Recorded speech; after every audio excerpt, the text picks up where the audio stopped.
Aïssatou Gueiba. Bienvenue à vous dans ce 0 heure levée de fonds international au profit du parti PASTEF après la menace du ministre de l'Intérieur Antoine Félix Abdoulaye Diome de dissoudre le parti en évoquant la loi. Réponse de l'administrateur du parti PASTEF,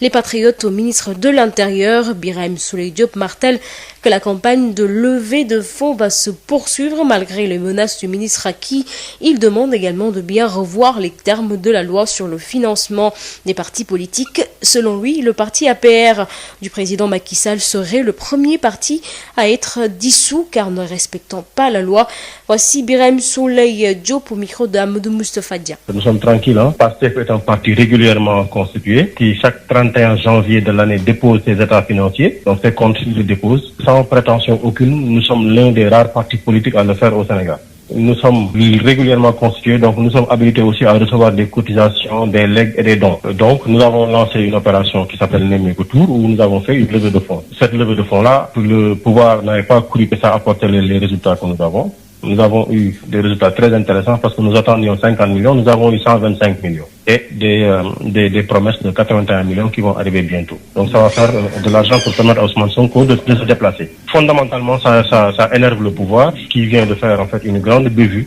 Il se réveille à 2 heures du matin pour pondre un communiqué qui menace de dissoudre PASTEF. Moi, j'exprime ma désolation par rapport au niveau de compréhension et d'analyse de la loi pour un homme réputé être un magistrat, donc qui est supposé connaître la loi. La loi est précise, on parle de nationaux. Donc, on peut recevoir des dons, des legs, des cotisations de membres et sympathisants des nationaux. Alors lui, il pense que nationaux veut dire en fait ceux qui sont dans le territoire du Sénégal et que les Sénégalais de la diaspora ne peuvent pas contribuer dans ce qui s'est fait. Macky Sall, qui de toute sa carrière politique a su compter sur des fonds étrangers parce qu'il s'est fait financer, ils l'ont rappelé bien entendu, par Arona Dia pour 35 millions en 2011. En 2015, ils ont déclaré que sous sa caution à la présidentielle, ça serait fait par les militants de la diaspora. Je rappelle que Macky Sall lui-même a écrit une lettre pour demander des appuis de toute nature à Omar Bongo, toute nature comprenant en fait de nature financière. Et l'affaire Lamine Diack est là pour en fait le manque d'informations que nous en avons. Je pense que c'est suffisamment d'informations qui attestent que s'il fallait dissoudre un parti, c'est l'APR qui serait le premier parti à être dissous parce qu'il ne dépose même pas d'état financier. Il n'ose pas le faire. Donc, nous, ça ne nous émeut pas du tout. Nous sommes tranquilles. On a tenu une réunion pour la poursuite de la campagne de levée de fonds. Donc, vous allez continuer. Mais on va bien entendu continuer. Bon, nous, on va connaître le travail que nous faisons parce que nos interlocuteurs sont nos militants et les Sénégalais. Maintenant, s'ils ont l'ambition de dissoudre des partis politiques, écoutez, ils n'ont qu'à y aller. S'ils veulent faire passer leur cible pour dissoudre un parti politique, on les attend encore. Babacar Fall du GRADEC, groupe de recherche et d'appui conseil pour la démocratie participative et la bonne gouvernance, réagit suite au communiqué du ministre de l'Intérieur. Il parle de sorties dangereuses et souligne que le ministre a fait une lecture erronée de la loi relative aux partis politiques. Voici Babacar Fall du GRADEC au micro d'Amadou Moustapha Dia. D'emblée, je vous dirais qu'en fait, c'est une lecture quand même erronée que le ministre de l'Intérieur fait de la loi.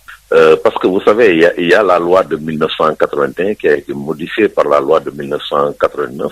qui régit donc les partis politiques. Or, dans cette loi-là, la disposition qui est visée par rapport effectivement au fonds reçu par un parti politique de l'étranger, elle dit clairement cette disposition que la dissolution peut intervenir dans le cas où un parti a reçu directement ou indirectement des subsides de l'étranger ou d'étrangers établis au Sénégal. Bon, du reste, cette disposition était déjà contenue dans l'article 4 de la loi de 1981. Maintenant, comme vous l'avez dit, dans le cas d'espèce, c'est la campagne de levée de fonds qui est lancée par le PASTEF, qui est visée par le communiqué. Or, si on réfère à l'esprit de la loi, ce sont plutôt les fonds reçus d'étrangers, je dis bien d'étrangers établis hors du territoire national, et également d'étrangers établis ici au Sénégal qui sont concernés pour des raisons justement liées au respect de la souveraineté nationale. Maintenant, est-ce qu'on doit considérer que les Sénégalais de la diaspora qui votent aux élections présidentielles, aux élections législatives, doit-on les considérer comme des étrangers? Et je pense que c'est là où, en fait, le communiqué du ministère de l'Intérieur est dangereux et constitue une atteinte aux libertés. Parce que les partis politiques, ils sont légalement constitués, ont des militants organisés en section ou en fédération au niveau de la diaspora. Et comment maintenant on peut empêcher ces militants de participer au financement de leur parti en faisant des contributions financières. Je pense que cela est absolument vraiment quelque chose donc d'absurde. Je pense qu'aujourd'hui, il ne faut pas faire donc d'amalgame. Ce qui était visé à l'époque, c'était vraiment les partis politiques qui recevaient des subsides d'étrangers, parce qu'on savait à l'époque qu'il y avait des partis qui recevaient des soutiens de lobbies étrangers qui étaient établis donc hors du territoire. C'est ça qu'on a voulu en fait donc, disons, combattre pour des raisons liées donc au respect de la souveraineté nationale. Mais qu'un Sénégalais établi en France, aux États-Unis, en Allemagne, au Canada, qui milite dans un parti politique, verse une contribution financière à son parti politique, je pense que cela ne peut pas être considéré comme des subsides reçus de l'étranger. Moi, c'est la lecture que j'en ai. Une loi sur le financement des partis politiques et où, dans la pratique en général, les partis ne respectent pas ces dispositions concernant la mobilisation de fonds. Ndiaga Sylla, expert électoral, indique qu'il est temps de réformer et d'actualiser cette loi devenue désuète et dont les mesures ne sont pas appliquées, même si elles demeurent en vigueur. Voici Ndiaga Sylla, expert électoral, au micro d'Amadou Moustapha Dia. Maintenant, pour ce qui concerne l'actualité de la loi, on se rend compte que dans la pratique, en général, les partis politiques ne respectent pas cette disposition, comme justement on ne respecte pas aussi l'obligation en fait donc de déposer annuellement leur état financier. Si bien pour les déclarations, le dépôt comme pour le financement. Vous n'êtes pas sans savoir que le parti au pouvoir, aux élections, il mobilise des milliards. Et au cours d'une émission, il y a quelques années, mais quand je l'ai signalé, un représentant de la PR s'était permis de se justifier en évoquant en fait donc la capacité de leurs militants de l'extérieur à mobiliser en fait des fonds. Et séance tenante, je lui avais signifié en réalité que cette disposition n'est pas conforme avec la loi sur les partis politiques. Donc pour dire simplement qu'aujourd'hui, pratiquement aucun parti politique justement ne respecte ces dispositions. Parce qu'au fond, on n'a pas pu comprendre l'évolution. Parce que avant, les Sénégalais ne participaient pas aux élections, les Sénégalais ne participaient pas aux élections donc nationales. Alors aujourd'hui, il est quand même difficile. Si on doit par exemple organiser des élections à l'extérieur, il est difficile aujourd'hui d'interdire même à ces ils peuvent eux justement se cotiser pour contribuer à la préparation en fait donc des élections. Donc pour dire simplement que il y a nécessité en fait donc de réactualiser la loi, mais comme nous sommes dans un état de droit, le temps maintenant qu'on puisse aller, c'est juste une phase de transition parce que je pense que le dialogue a abouti à des conclusions quand même critères. Je pense que d'ici là, il est quand même important qu'on puisse justement se conformer à la loi. Et mieux encore, la pratique et l'expérience au plan international ont montré que il est très difficile pour un État qui n'applique pas le financement direct des partis politiques de pouvoir opérer en fait donc un contrôle. Tout que d'ailleurs nous sommes dans un contexte où en Afrique, la plupart maintenant des pays ont institué en réalité à travers une législation le système de financement direct des partis politiques. Restons dans la politique toujours, mais pour aller aux États-Unis, où le président des États-Unis, Donald Trump, demande à un responsable électoral en Géorgie de trouver 11 780 bulletins à son nom. C'est au cours d'un appel stupéfiant diffusé ce dimanche 3 janvier par le Washington Post que le président américain Donald Trump a demandé samedi à un haut responsable de trouver les bulletins de vote nécessaires pour annuler sa défaite dans l'État de Géorgie, et cela à moins de 3 semaines de l'investiture de Joe Biden. Aïssatou Gueye Ba. jërë ngeen jëf ci teewlu mi gannaaw menace yi nga xamante ne ministre de l'intérieur yëkkati na ko teg ko ci ndoddab parti bi di PASTEF, parti boobee di PASTEF dal say andi ay tontu ci turu nag Birame Souleye Diop ne rek dinañ yeggali seen campagne boobee di levée de fonds ngir utum koppar, teg ci nag digal ministre de l'intérieur bu mu saytuwaat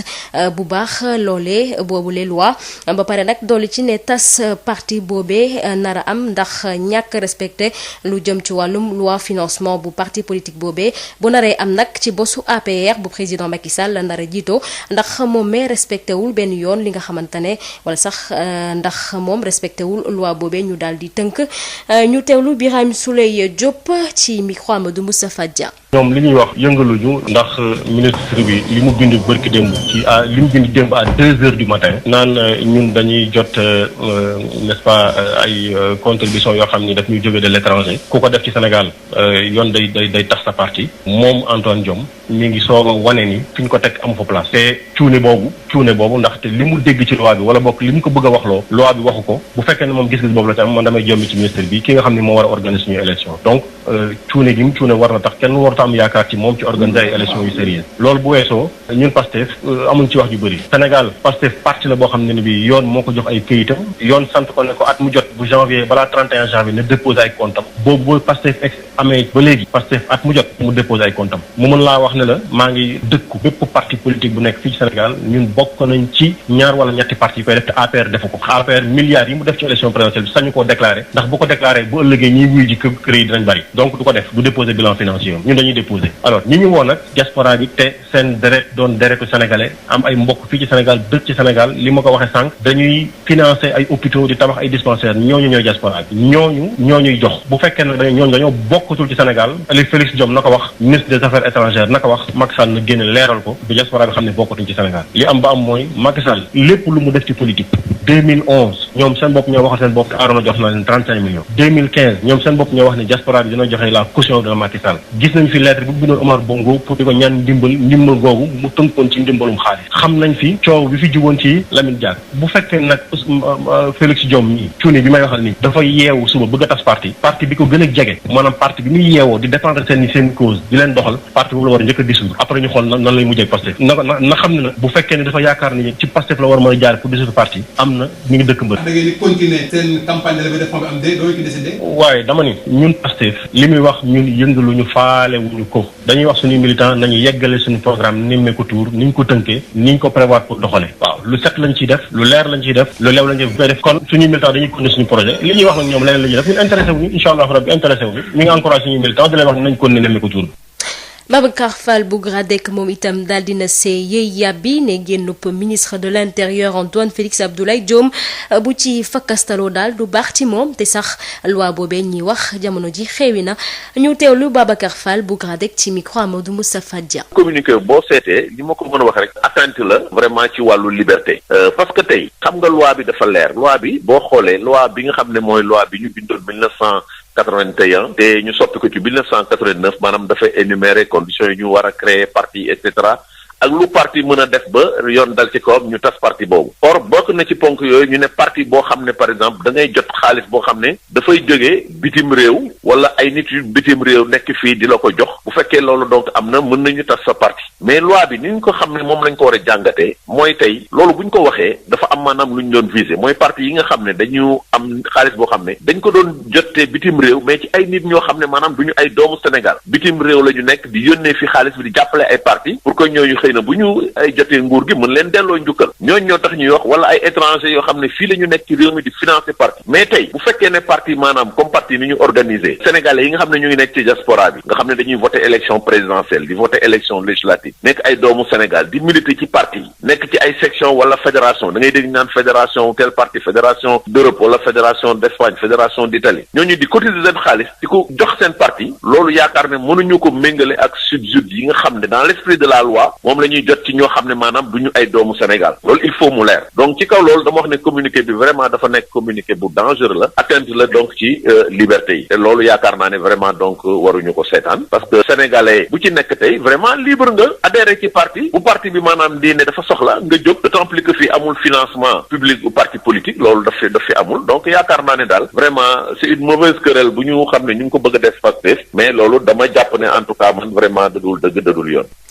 Ndiaga Sylla di expert électoral moom teg ci ne loi bi sax ministre bi di wax boo xoolee parti yi duñu ko sax respecté ñu ci bëri bàyyi ñu ci xel te dafa jot sax ñu réformer ko actualiser wala sax yéesalaat ko Ndiaga Sylla. c'est vrai nag tey loi bi moom c'est-à-dire bu ñuy waxante dëgg moom amul benn parti politique bu ko respecté muy fi côté financement bi di côté aussi maanaam joxe seen situation financière parce que yoon daf leen wax ni chaque at mu jot dañu war a def seen état financier wax ne ñoom lii lañu am ci xaalis lii lañu ci dépensé déposer ko ministère de l'Intérieur au plus tard 31 décembre loolu mosuñu ko respecté man maa ngi fàttali am na ay années dañu daan toog ba mu yàgg ministère bind parti politique yi di leen rappeler loolu ñenn ñi dinañ dem bind def ko duñ ko def mais dañuy toog mën nañ toog lu mat fukki at kenn du ko laaj financement bi aussi noonu la mais nag tey bu ñuy waxante dëgg ñoom ñëpp parti yëpp d'ailleurs même parti au pouvoir da nga doon dégg tax ñuy wax ni que ñoom man def naa fi émission benn télé at yi ci ginnaaw mais mooy toog ak benn responsable affaire mu ni mën naan leen yéen ci seen élection yi mais mobiliser ngeen ay milliards alors moom muy justifier wane ni seen xaalis bi jëlewuñ ko ci nguur gi mais mu ni en fait xaalis bi seen militants yi nekk Gabon nekk Amérique nekk France ñoom ñoo mobiliser ma ne ko yéen xamu leen ni loolu da koo tere man bi may wax loolu maanaam charte bi laa doon wax. kon tey suñu xoolee daanaka parti yëpp dañ doon violer disposition boobu. maintenant su fekkee nag maintenant autorité bi moom rappelé na justement disposition boobu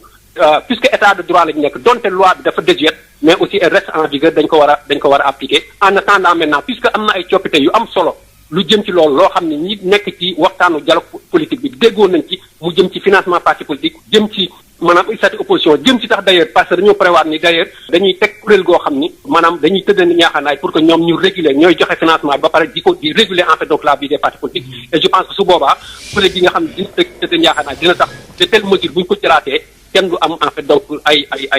xalaatu parparloo que ni war na cee mën a am. D'ailleurs nous sommes dans un contexte où en Afrique la plupart maintenant des pays ont institué en réalité à travers une législation le système de financement direct des partis politiques. ci politique la ñuy des waaye dañuy dem fële ca États-Unis mu mel ni nag Donald Trump nangawul ba tey élection yi mu ñàkk ndaxte daal di nay sant ab haut responsable mu daal di koy wala sax mu daal di koy utal ay bulletins de vote yu doy ba mën a rek annuler defetam ca dëkk boobee di Géorgie ci kanamu Joe Biden. mbokk yi fii la ñu yem ak yéen ci xibaar yi di leen jaajëfal bu baax ci seen onde beeg seen rajo di fi taataane xibaar yi Aïssatou Gueye Ba moo nekkoon ci kaddu gi di gërëm bu baax a baax kii di Soli Fati moo mee fare woon ci machine bi ñu fanaan jàmm.